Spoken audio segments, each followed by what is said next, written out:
Miarabantsika ry namako malala amin'ity fiaonantsika ity. Androany zany azo lazaina fa sabata farany amin'ny taona 420 manokana any amin'ny toerana maro isan-karazany any, mety misy fety, misy fiderana mahafinaritra mankasitraka antsika noho ny fandaminana amin'izany fotoana manetriketrika izany.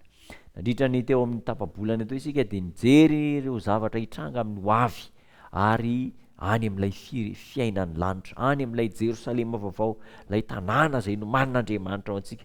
Ka eo am-piandrasana an'ilay izy ary inona no tokony atao, inona ny zavatra hitranga. Ny atao zany dia izao lesona ny afatritsika androany, misaina ny zavatra ho avy, misaina n'ilay fiadanana ho avy. Ao amin'ny Apokalipsy 7:7-8 zao no ambaran'ny tenin'Andriamanitra: ireo ny avy amin'ny fahoriana lehibe, ary ny akanjony dia nosasany sy nofotsiny tamin'ny rano ny zanak'ondry. Nahatoky izy ireo, nahatoky an'i Kristy, ary ny akanjony dia nosasany, nodioviny tamin'ny rano ny zanak'ondry. Inona moa ny rano ny zanak'ondry? Famonjena io, famonjena antsika. Ny rano Kristy nanaiky an' Jesosy ho mpamonjy ny tenany manokana, nanolotra ny fiainany ho an' Jesosy izy amin'ny endriny be dia be nisehony zany fanorantena, fibebahana, fiovampo, fiaiken-keloka, batisa ary fandraisana ny fanahy masina, fitoriana ny filazantsara, zany rehetrarehetra zany mifangaro dia azo lazaina fa porofony fanadiovana ny akanjontsika amin'ny ranony zanak'ondry. Voavonjy izy ireo. Azo antoka fa efa niaina teo ambany fanatrehan'Andriamanitra nandritra ny fotoana rehetra. Amin'ny Hebreo 7:7-8 zao ny ataon'ny tena ambaran'ny tenin'Andriamanitra.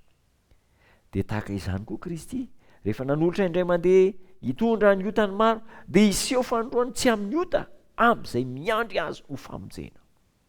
Iseho amin'izay miandry azy Jesosy Kristy. Iseho aminao zany Jesosy. Ka rehefa iseho izy, mba azonao alaina asara an-tsaina, ahoana ny fomba isehonao eo anatrehany? Ahoana? Voavonjy antsika, faly misaotra ny Kristy. Zao koa ny ambaran'ny tenin'Andriamanitra ao amin'ny Filipiana 4:7-20. Fa ny fanjakantsika dia any an-danitra, ary any no iandrasantsika mpamonjy dia Jesosy Kristy Tompo. Ny fanjakantsika dia any an-danitra ary miandry an' Jesosy Kristy isika any. Inona ary no tokony atao e? Tsy tokony hanao zay hamoizantsika ny lanitra isika. Aoka ataontsika antondresaka isan'andro ny zavatry ny lanitra.